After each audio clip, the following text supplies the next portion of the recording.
Welcome to the Feisworld podcast, engaging conversations that cross the boundaries between business, art, and the digital world.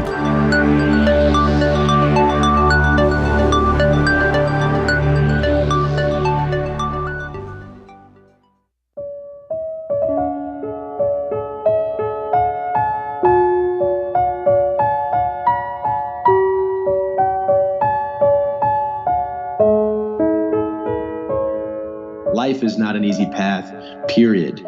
Even if you take the path of least resistance, well, then you're going to have the vagaries of insecurities and shocks to your confidence and wondering who you are.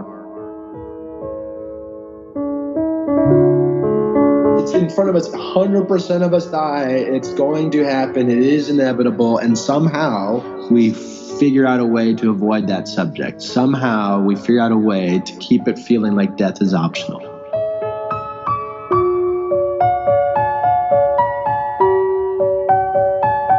A bunch of things. We just have to kind of communicate them to the public, and not just communicate them to the public, but we also have to open up the conversation in the other direction, because you can create little worlds from what you're given, and you can reframe yourself and you can replace yourself in a million ways. The more we all talk about it, the more light we shine on it, and with that opening, who knows what solutions to problems are waiting for us. The healthcare system is doing exactly what it's designed to do, and doctors are doing what they're educated to do. Unfortunately, they're not educated to have difficult conversations or to help people yield to things that cannot be changed, or help people to find perspective amidst their suffering. These things are not taught in medical school, and yet this is the subject matter in any clinic, any day of the year. Well, there's a policy issue, there's an awareness issue, there's a workforce education issue, and then there's a systems issue. So I'm trying to move on all four fronts.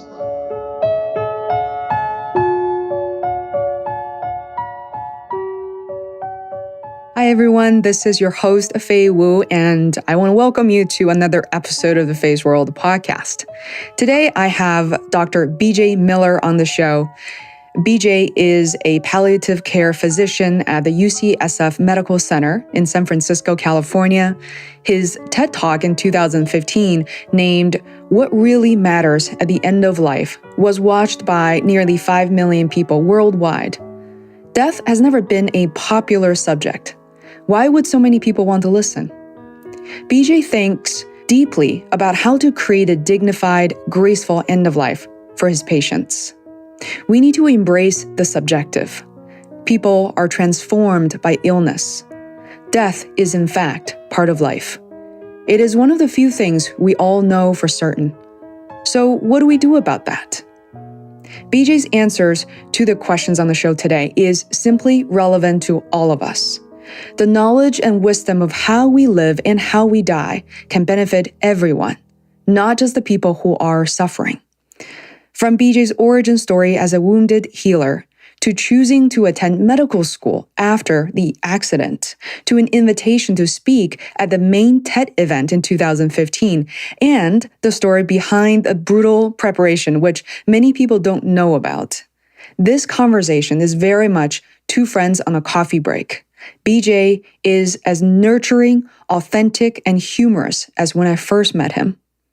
As it turned out, I had to throw away many of the questions I prepared over the course of 2 days. BJ took me on a journey of uncovering so much more of who he is, not just a guest every popular show wants to feature with a message to convey in 30 seconds or less. With that in mind, I asked BJ a difficult question. How does he navigate, and how does he feel about the attention from major media these days? Which part of that excites him or worries him? I met BJ at the Robert Leffert, MD, Palliative Care Memorial Lecture in December 2016, which has attracted hundreds of medical and non-medical professionals over the years. I want to take a moment to dedicate this special episode to the Leffert family, Linda and Adam Leffert, Dr. Lisa Leffert, Dr. Lee Schramm, last but not least, Dr. Vicki Jackson at MGH, who took care of Robert Leffert, MD, through his final days. and opened all of our eyes to the important work of palliative care.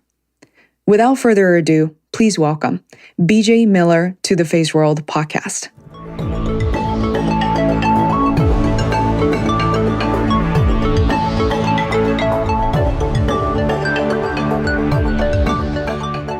I'm excited, and I know your time is precious. So thank you for doing this. And since I mentioned the lecture series just briefly, that I want to let my listeners know that you and I met at the Robert Lefford, MD Palliative Care Memorial Lecture at MGH, which was a lecture series established in 2011. And Dr. Lefford was an MGH physician and Harvard professor. He was also a veteran. This memorial was in honor of his memory and support, and the support that really helped him and his family through his final days. So a big shout out to Vicki Jackson, chief of MGH Palliative Care Service. So what I have observed over the years is this lecture has attracted hundreds of people, medical professionals and others, such as myself, and you were the latest guest. What was it like for you to speak at MGH? Well, it was awesome in a lot of ways. It was very strange because I did my fellowship at MGH and the Dana-Farber. So when I did my fellowship in palliative care, that was 2006, 2007. So Vicki Jackson was one of my main teachers. She was the director of the fellowship at the time. So to come back to that same place where I was a student to deliver a lecture was just a fun, sweet, sort of full circle, and a little intimidating, but mostly really fun and just wonderful and wacky to be back in that new way. Yeah, I had no idea until you started speaking and you said you were nervous, but I realized that nerve went away very quickly. Yeah, you know how it is. Once you kind of get going and you can tell everyone's not angry and people weren't falling asleep, and you get a little bit of a hit of confidence and things are all off and running. So yeah, it worked out. I had a great time. It worked out lovely. I have to say, tell you a bit about my own experience, and I think you were going to laugh because as a podcaster, every time I go into an event, especially something such as this lecture series, I always studied the guest beforehand, such as the year before. I was Dr. Atul Gawande. I've read his books and such, but somehow this time I was so caught up the day before and I forgot to research, and I was completely pleasantly surprised. And I remember walking up to your picture, and Adam and I were looking, we're saying, wow, this guy is really good looking, which I'm surprised that nobody has brought up in any of the podcasts just yet. And we're saying, oh, is he a real doctor? Is he a TV doctor? And it was so embarrassing. Now I think about it. And I realized that when I met you, I was really shocked because looking at the picture, I had really imagined that you had not suffered and you are a doctor. Life has worked out in a way that's easy for you. And so I started to rethink when we say a picture is worth 1,000 words. But to me, it's worth 1,000 imaginations. And some of that is completely inaccurate, I start to think about myself, not judge people before I actually meet them. So yeah, well, amen to that. I mean, we do it all of us do it all the time. We project this or that, especially on a photograph, especially that's such a setup. Any sort of public life is such a setup for the projection impulse to run wild. It's kind of what's kind of interesting to go from being, one-on-one clinician with folks to trying to work a little bit of scale in an organization, trying to spread the gospel of an organization, and now trying to sort of just beat the drum on a big issue in society. Each step along that way has just pulls you farther away, but you have more and more of a relationship with all sorts of people you don't know. And those relationships are real in their way, and they feed all parties in their own way, but they're also increasingly farther removed from the realities that would inform a typical relationship. I meet people and I realize that they already have a bunch of ideas about who I am, and that's fine. I mean, that's okay. It's sort of human nature. It's not necessarily. It's usually just sort of fascinating, but it's also a little unsettling at times. What you just described happens a fair amount, and it's an interesting phenomenon. And most of the time it's just fun, and I can leave it at that. But sometimes it's a little problematic. But anyway, thank you for circling back. And we do it to each other all the time, don't we? We look at someone and we assume we know. We fill in the blanks so quickly. Yeah. And I suppose there's some great evolutionary reason why we do that. We must do that. Mm-hmm. Well, thanks for that. I don't typically start off the podcast being so this level of honesty, but somehow that's the feeling I had gotten from the lecture. The very next day, I woke up after meeting you and thought to myself, whoa, wait a minute. What happened? There's some sort of reconfiguration happening, like inside my own body in a way. And it's only been a month, and I have to say that I could feel my heart racing, and my daily lives was changed significantly. Part of that is about re-engineering some part of that, and as simple as going to sleep and really appreciating the things that I have, and waking up in the morning and say, what is my intention today? What do I want to focus on? Because I no longer want to take anything for granted, and I feel like I started talking to many, many more people, including my own family, friends, about palliative care. Many of them at this point did not know much about it at all. What a shame, So I wonder, what is an explanation you find helpful, perhaps, when explaining to your patients and others about palliative care, what it is and what it isn't?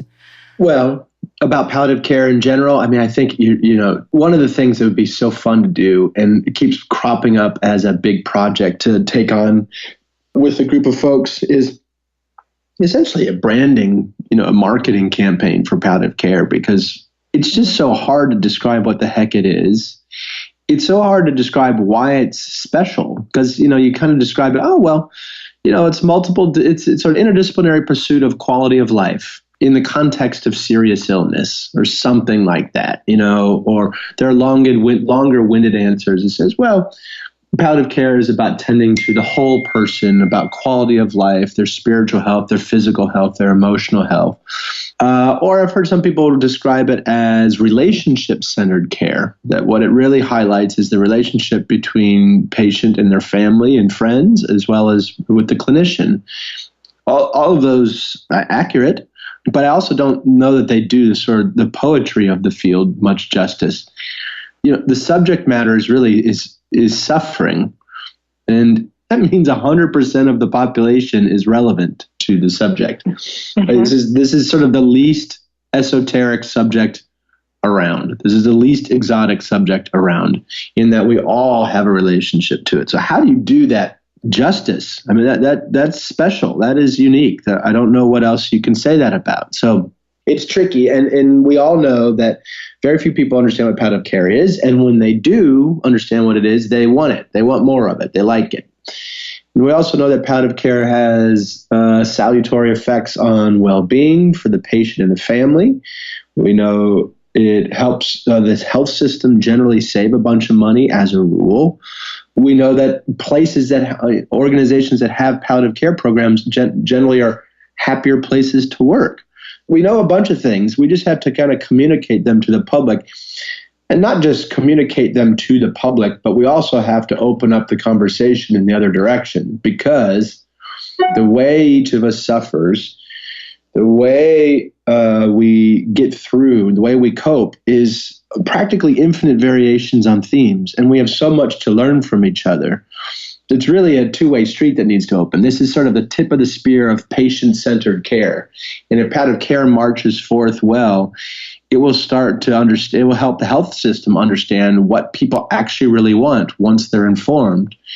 And that's much bigger than just the field of suffering or end-of-life care. So anyway, it's really tricky to do justice to it, but we kind of have to, because a lot of people are suffering out there with a palliative care program right down the hall that they don't think to enroll in, because they don't think it's relevant to them, when in fact it most certainly is. Mm-hmm. I was going to bring this up later, but now you mentioned, I think will make you happy to know that one of my previous guests, Eli Schramm, he's excited about this interview, but he also want to let you know that for this 1-month winter vacation, he, at the age of 19 now, he decided to volunteer at a local hospital here in Boston to help with the measurement of palliative care. This is a profession that he absolutely wants to get into. Cool. Yeah. And then one of the things that he said, which I'm going to quote him, is that everybody dies. It's one of the few things we all know for certain. And by not reckoning with this fact, it doesn't make it, less sad or vulnerable. Yeah. So BJ, you have a very unusual experience. You have been both a physician as well as a patient. And more people are learning about you, about your backstory, watching TED Talk. But do you mind sharing your story as well with my listeners? No, Mike Bush. It's so interesting. My patients have to tell me and show me all sorts of stuff. They have to get very vulnerable. So the least I can do is share the favor. So anyway, yeah, I got into medicine. I mean, I think I was injured in college from electrical burns, screwing around on a commuter train, and I had a metal watch on, and the electricity arced to the watch, and so I ended up losing my left hand below the elbow and both legs below the knee from those burns. And that was sophomore year of college. So went through my rehab and all that stuff. And then I went back to college. I had to figure out what the heck I was going to do. But before that, I had to figure out who I was. And I was wrestling with questions of identity and trying to make sense of these losses and what had just happened, et cetera. And trying to stay relevant to society, to myself, and trying to find my place. That led me to study the arts and as a way to help me chew on perspective making and how human beings take what they're given and create things, make art. How art was so compelling in particular because it existed for its own sake. People were creating things for their own sake. In a way, you're touching the gods a little bit. You can create little worlds from what you're given, and you can reframe yourself and you can replace yourself a million ways. And I don't know other species that do that. It's such a particular human thing. So it was very helpful for me to study art as an undergraduate to help me reframe my own experiences. That's the bottom line, and really help me learn how to see. And then, so from there, I was like, well, geez, okay, well, how am I going to make a living? And I knew I wanted to use these experiences as a patient. I didn't want to overcome them. I wanted to use them. They were very potent. So, and I learned a ton from them very quickly. So why cover them up rather than work with them? So I was trying to figure out a way to be in the world and work in the world where I could use these experiences directly or indirectly, and use this sort of high-powered education that I was fortunate enough to have. So that led me to medicine. And it was very much the same impulse. Just the impulse was interest in human beings. And just the same impulse as took me into study art is what took me to study medicine. And I thought I was going to do rehab medicine. The joy was using these things to be of service. And so, to whom would I be most relevant or most in service? And I figured, other people with disabilities. So maybe go into physical medicine rehabilitation, work with people who are beyond some traumatic event and trying to reconfigure themselves, just as I was doing. But long story short, I fell out of love with that as a vocation, with rehab medicine as a vocation for a number of reasons. But then got turned on to palliative care when I was doing my internship, my first year after medical school. My sister had died, and I was back with my family, kind of regrouping as a family now, in Milwaukee, where I did my internship at the Medical College of Wisconsin. And they happened to have one of the first palliative care programs in the country. And I just luckily took an elective there and got turned on practically immediately for all the reasons I think many of the reasons we've already discussed. And here was a field that really embraced the subjective. Here was a field that was interested in how people are transformed by illness, rather than just trying to treat the illness as an aberrancy that you correct and try to get back to life from, that this was in fact part of life. And this idea that our suffering could be a joining force rather than a dispersing force. All those things were very immediately, obviously possible in this field. And so I jumped in, both feet. so to speak. And and it's been a really great ride. All the philosophical and spiritual and scientific and all the different angles on this subject continue to feel in a swirl every day. And I feel very fortunate to be working on a subject that, in a way, you work on this subject professionally and it helps you personally. Your personal and professional lives get linked in a very sweet way. A little tricky sometimes for those of us who think boundaries can be important. But it really is gorgeous work, and I've loved it every minute ever since.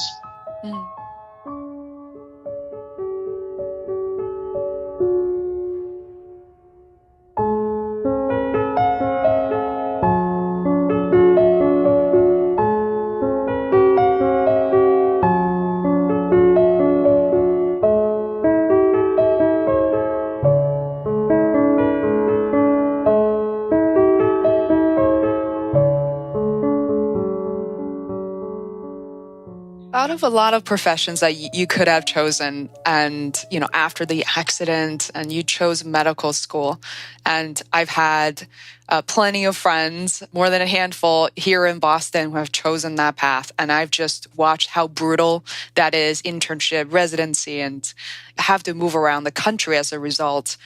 How challenging was that part for you? Because you certainly did not choose an easy way out or a path through a new career. No. That's true. Medical training is brutal and long, but I could feel as I was re-entering the world after my injuries, you go through your body and your soul, you're going through things that you would never have guessed you could go through or would go through. And even as you're broken down, there's also, or can be, a little kernel of a new kind of confidence. Sometimes imagining what it is like to go through something is actually harder than going through it. It's so true. Absolutely. And so it is with this. Coming out of the hospital, as painful as it was, I was also aware that I had a much bigger capacity to suffer, had a much bigger capacity to take on pain and to get through things one way or another. I didn't realize. And so as much as the accident and injuries took from me, they also gave a lot. And one of the ways they gave was this different frame of reference. So medical school didn't seem so hard after hanging out in a burn unit for 3 months as a patient, or losing a few limbs. All of a sudden that changed my frame of reference, so that medical school didn't seem so hard. So I could take it in stride in ways that I probably wouldn't have been able to take in stride otherwise. And, you put one foot in front of the other, and before you know it, you're actually doing it and it's actually working and things went well. There were bumps along the way, and that's not to say that I could have easily failed and almost dropped out of med school, actually. But bottom line, and to your point, is yes, it is not an easy path, but after you go through something like that, you kind of realize life is not an easy path, period. Even if you take the path of least resistance, well, then you're going to have the vagaries of insecurities and shocks to your confidence and wondering who you are. And all that kind of torment is not, I wouldn't say, is no easier than med school. So sitting around doing nothing in a way seemed harder. I would have had a harder time looking at myself in the mirror doing that. So, absolutely. I love the new article that New York Times posted, One Man's Quest to Change the Way We Die. And I might have to reach out to the author. I feel like that's such a beautifully written, it's dramatic, it's also factual, it's such a good rhythm. And I took many quotes out of that. And one of the things I love is every work is shaped by the viewer's perspective. And it's true with the way we live our lives as well as how, a piece of artwork is coming out from an artist's perspective. And I thought about, as our conversation dinner just about a month ago, and I love the story of your TED Talk experience, which I don't think many listeners or your fans out there really know how that all came together, because it did not sound like necessarily an easy process for you. So do you mind sharing that experience?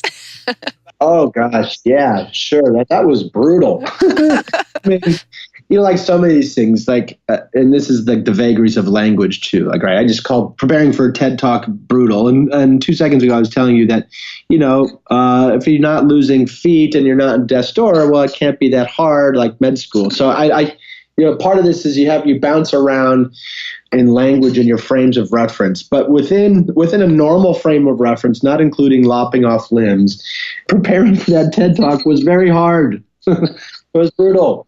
For starters, I feel very fortunate, especially when I was working for Zen Hospice, a nonprofit organization where you're constantly trying to raise money. When the opportunity to give a TED Talk came around, it was impossible to say no to, on behalf of my work at Zen Hospice, but also on behalf of the field, like we've already said. This field is just so thirsty for attention. So it was impossible to say no to the opportunity. And the way that opportunity came about, because I get asked this a lot, honestly, I don't know what the normal process is getting to the TED stage. I understand it's not easy and it's also mysterious. And I have no idea. I luckily came in the side door. I was a friend of mine who I had lots of conversation with, who works at IDEO, a place that I'm friendly with. He kindly put me up for this. There's a thing called the TEDx Prize.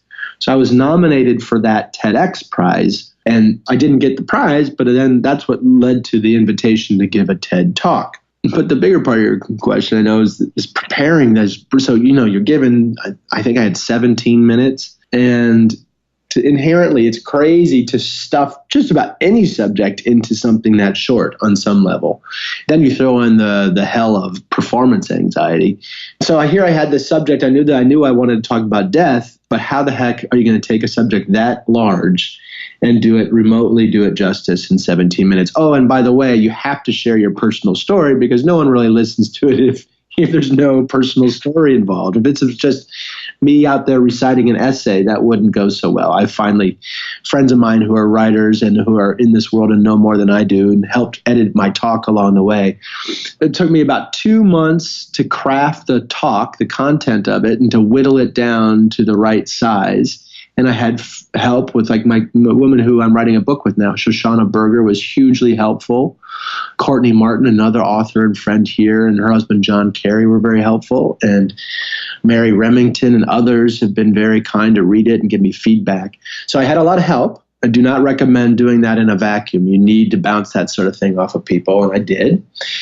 So then you get the content, and then you had to friggin' memorize the darn thing because I really couldn't get myself to believe this. I had heard that the big TED stage that they don't want you to use props. You can use slides, but they don't want you to use notes. They don't offer a teleprompter.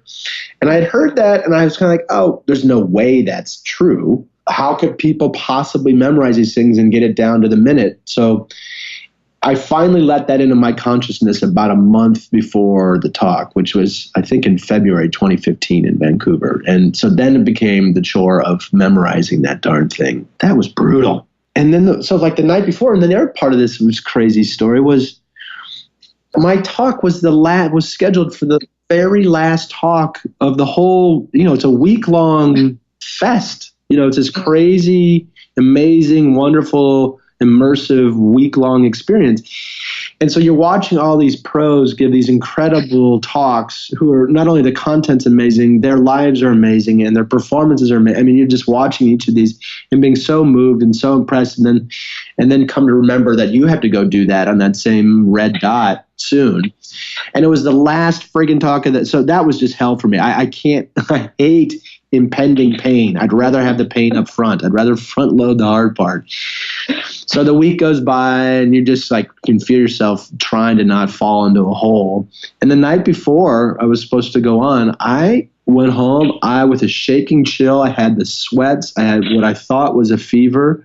I felt physically ill. I probably slept a total of a half hour that whole night. But anyway, I get up. The good part was when I went on stage, I feel like I was so physically drained from the anxiety and the non-sleep the night before. I couldn't muster a physical anxiety. I felt very calm because I just was so tired. And the last part of the story is you're backstage and the stage crew guys were awesome and jokey, and we were having a good time. And this one woman, she was really nice. And she comes up, and I'm about to go on stage, and I'm sitting there thinking, well, I don't care at this point how I do. I just want this thing over with. 17 minutes from now, I'll be done. I don't care if I bomb it. I just want it to be in the past. Cheesy little headset and mic on, sitting there backstage, about to go on. And this woman, I thought she was joking. She says, hold on, we have a surprise guest. It's just going to be another 10 minutes. And I was just so bummed to hear that at all. And then I'm like, well, what is it? And it's the frigging Dalai Lama getting in. So not only am I last and all that I just described, but now I've got to follow the frigging Dalai Lama on a subject that's related to my subject. It's not like we're talking about apples and oranges. And how the hell am I going to follow the Dalai Lama? I mean, it was ridiculous. But the good news is it was so ridiculous, I can let go. Once I'm into the realm of absurdity, once things are just obviously ridiculous, I can really let go. It actually helps me. And in that moment, I got to just sort of like, oh, okay, well, I have every excuse in the world to bomb. So whatever, this is fine. Oh, thanks for sharing that story. I mean, I remember that day at the dinner table, people laughed so hard. And then everybody from every other table had to turn around trying to find out what was happening. But even just hearing you telling the story for the second time, there's like tears in my eyes just thinking how it is profound and also with hilarious moments interjected. It was fantastic. So. Oh, well, good. Well, and now I'm so glad to have done that. I'm so glad for that opportunity. I'm glad that it's reached a lot of people. I'm glad there's a good story out of it. And I'm glad that for all the words, what's remarkable about something like that is all the stuff you can't say. It reminds me of I'm no poet, but I would imagine it's very hard to write poetry, in part because of all the stuff you just can't say. And you have to imply, and you have to suggest, or leave pregnantly absent, etc. And for that format, there was so much that couldn't be said. I think I can live with that thing. I think if I were to return to the content of that talk, I still actually believe it. And I'm really glad for that. So there's something out in the world in perpetuity that that I'm pretty sure I really believe in. And that's good. That's wonderful. And I think just this experience started off with your talk. The word that came up very often after you left was the word naked, in its literal sense as well. That, myself coming from a consulting marketing background, I'm very familiar with IDEO's work. I have a lot of respect for that.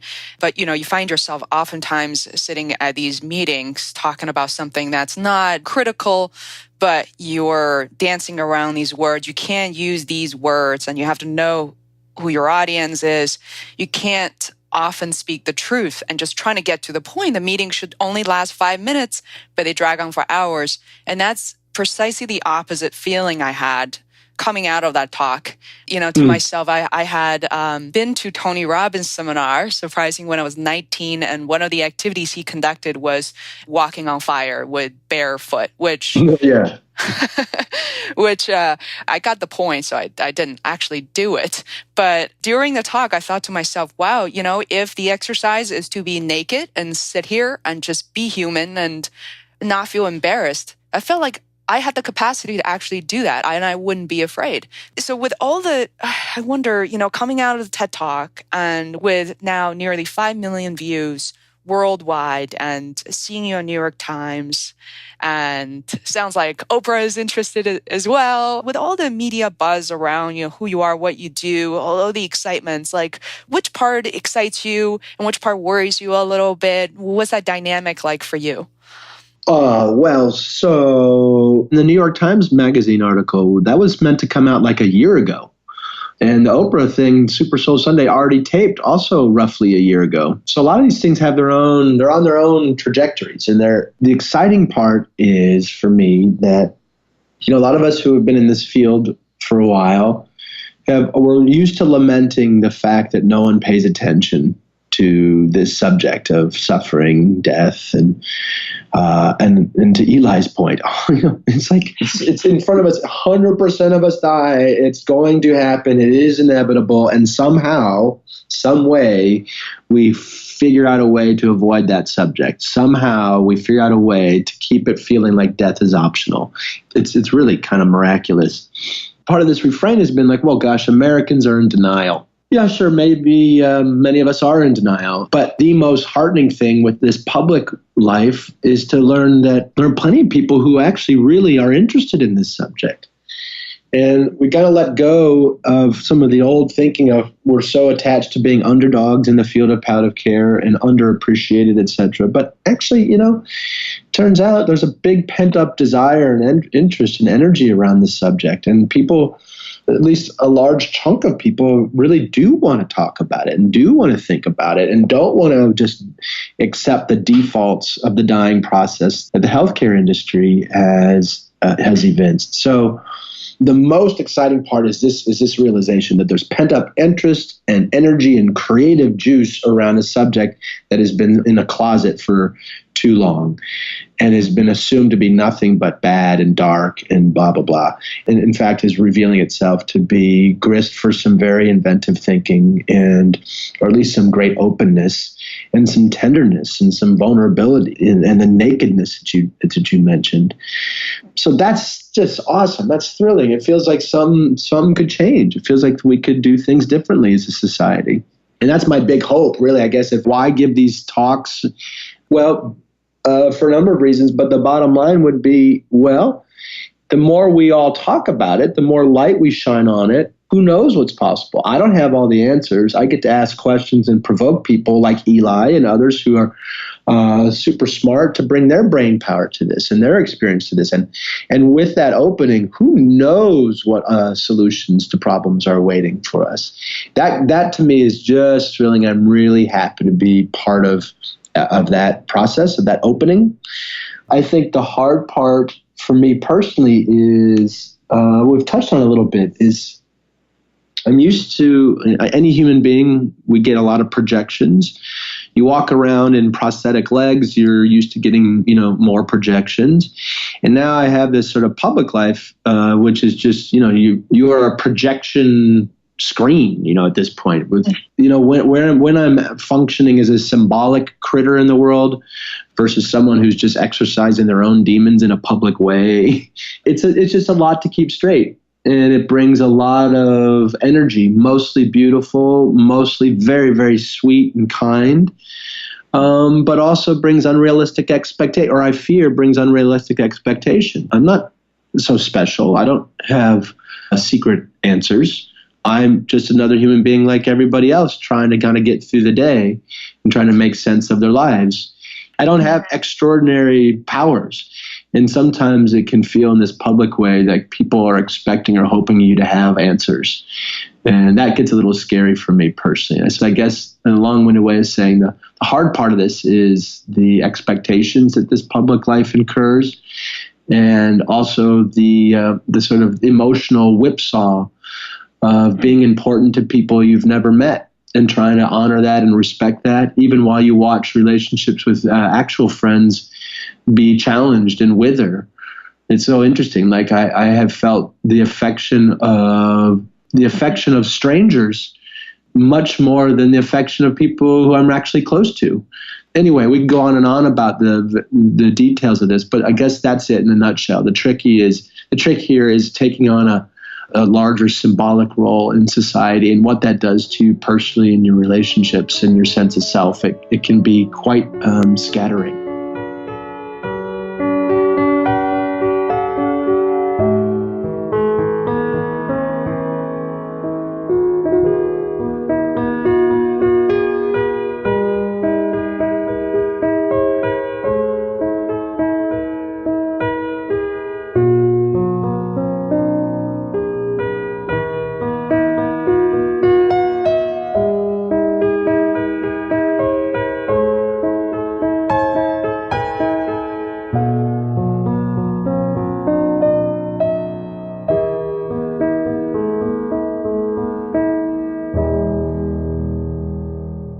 It's so refreshing to hear you say that, and because I think there are so many people doing important work who have not surfaced to the major media level, who are not suffering from this or thinking, this may be the one thing that they are worried about. And I remember Krista Tippett once said that she interviews some of those people who are, under the radar because they're so busy doing their things and they're almost on purpose avoiding media for this reason. But I must say that first of all, I love interviewing doctors, and you're the third doctor I've interviewed on my podcast. And if we could just come out and have a conversation without expectation.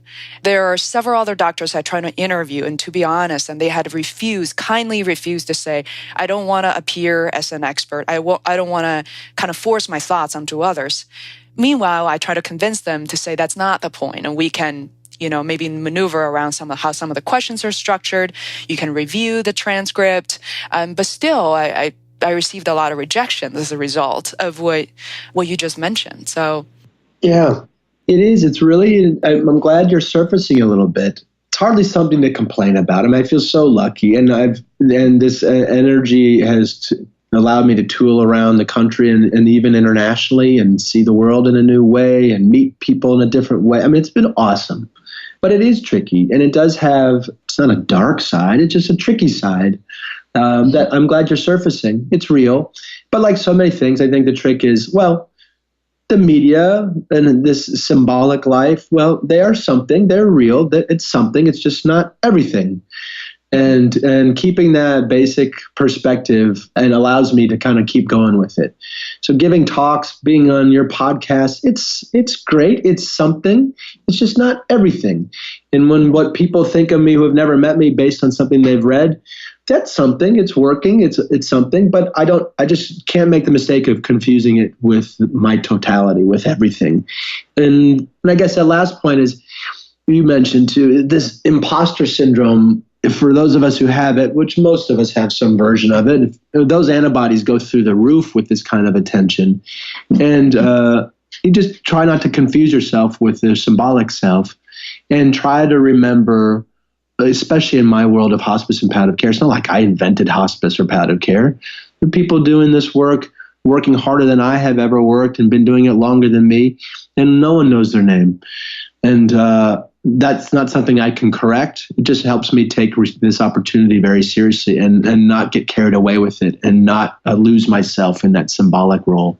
Mm-hmm. A very small thing I noticed, speaking of not losing yourself, and I was very, very touched by, was the fact that after a long day for you, flying from San Francisco and preparing for the speech, and then having to join us for dinner for the next 2 to 3 hours, and then having everybody come up to you, hug you, express their own feelings, which was all good, I noticed that you were the very last person to leave the room.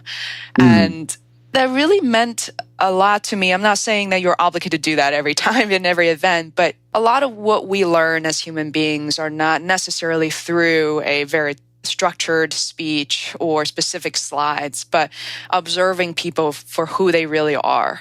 And it's interesting that we only met for a few hours, but I know precisely deep down who you are as a person. And, for a lot of other people, they still haven't had the opportunity, and they might not have the opportunity to really meet you in person, to spend the time, to have a two-way conversation. But, instead of reading an article or listening to an audio piece for 15 minutes, it's not the same feeling. So I want to mention that because I'm not a superstitious person, but there's something I do want to share with you about my personal story, which is my dad was diagnosed with esophageal cancer in 2008, I would say, and he battled with it, eventually passed away at the end of 2009. And during those 2-year period, I was a caretaker for 3 months. I left my job and was in China. And so much of your teaching means the world to me because I was not aware, my whole family was not aware of palliative care, and perhaps was not even a service currently offered in China, or rarely offered, and even at a place like Beijing, which is very unfortunate. But there's that part of me thinking that if there's something I could do, which since then I have been incredibly interested in the medical world as a result of it. But I do want to share with you that maybe our spirit connected somehow all those years ago. He passed away at a hospital in Canton, which was 4 hours away from Beijing. His final wish was to be with his family, and that's where he grew up. But there's also that tradition where if he had a son, the son is responsible for giving the speech at the funeral. And I'm the only child. And so that didn't work. So they went down the list of having his brothers speak at the funeral. And his brother committed, therefore, I was no longer an option. But somehow, the night before the funeral, which the funeral home only gave us about 15 minutes, it's very, very transactional. The night before, the older brother, said he wasn't going to say anything. I stayed up all night and I literally grabbed a couple of pieces of paper and wrote the entire speech. And I was, in a way, going to surprise everybody to say, hold on, I'm going to say something.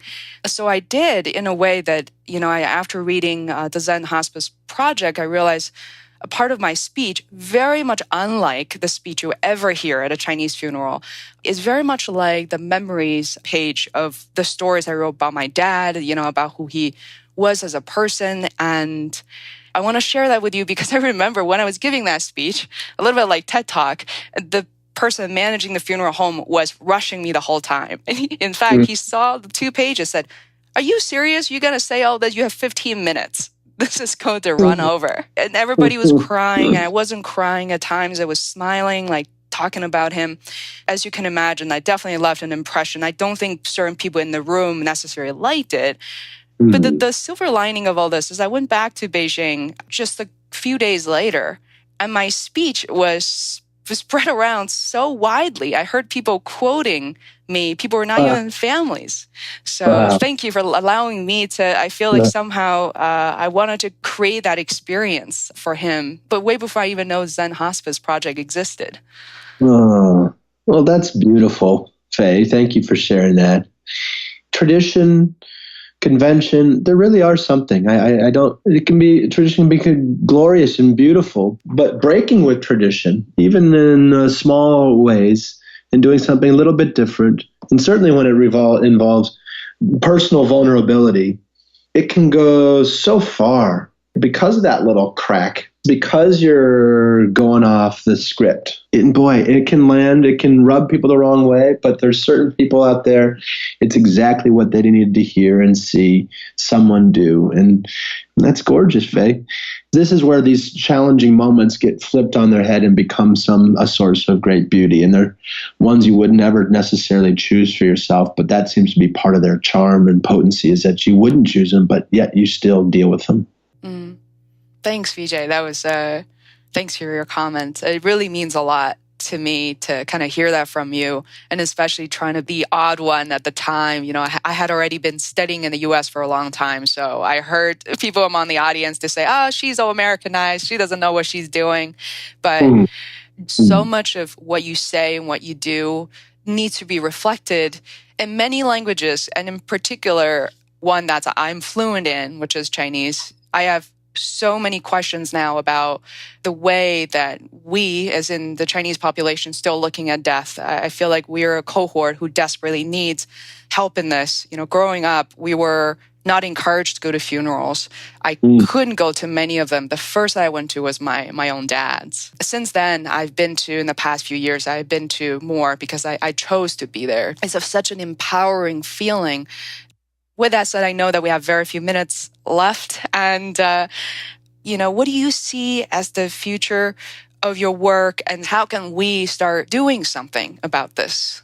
Oh, well, good. Okay, great. Well, for me, my job now is beating the drum with public speaking, not just behalf on Zen Hospice Project, but on behalf of the field and patients and human beings who suffer and know that it could be different. So public speaking, I have my clinic at UCSF where I practice and teach palliative care at the cancer center there. And then the third piece is working on this book I referenced earlier. Shoshana Berger, my co-author, and I were working on a book, basically a field guide to dying. The working title is How to Die, a Field Guide. And Simon & Schuster is our publisher, and we've got a little ways to go yet, but we've got another couple months before the draft is due.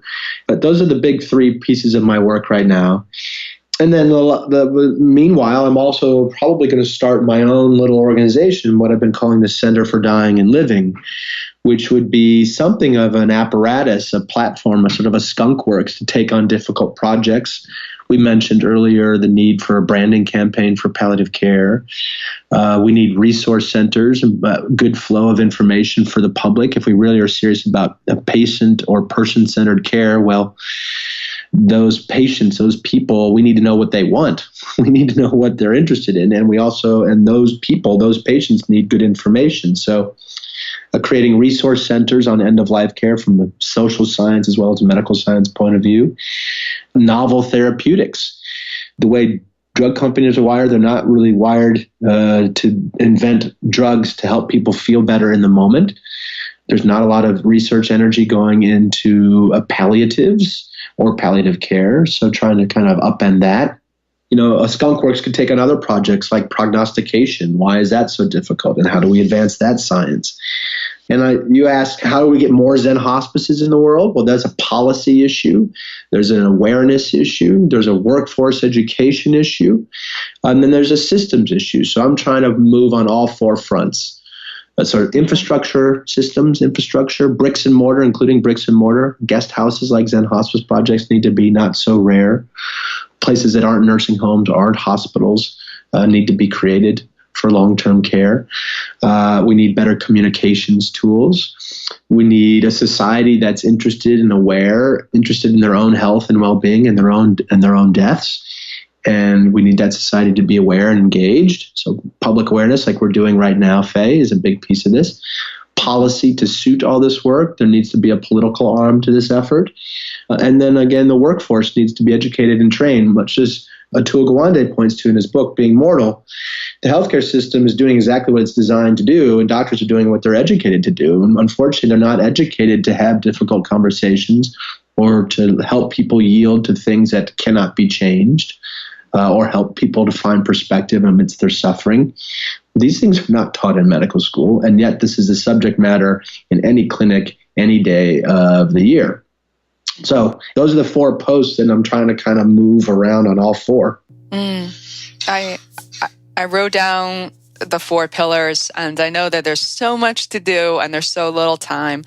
BJ, thanks so much. I really enjoy the conversation. Well, it's a pleasure speaking with you, Faye, just as it was back in December. And thank you for your interest and for all that you share.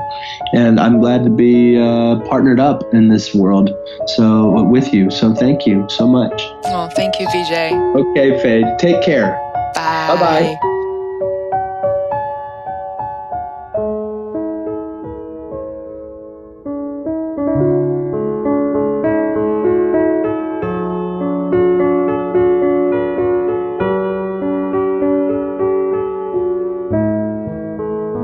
Hey, it's Faye. I'm back for a few words at the end of the show. I hope you enjoy what you heard. You can visit us online at feisworld.com to find out other episodes from this category or topic, or you could explore other awesome people who are artists and designers, digital marketers, performing artists, authors and speakers, entrepreneurs, students, educators, and more. For this reason, we've taken your feedback and created a landing page to most easily navigate by categories and topics. Simply visit podcast.feisworld.com to learn more. Sincerely, I want to thank you for your support. Bye for now.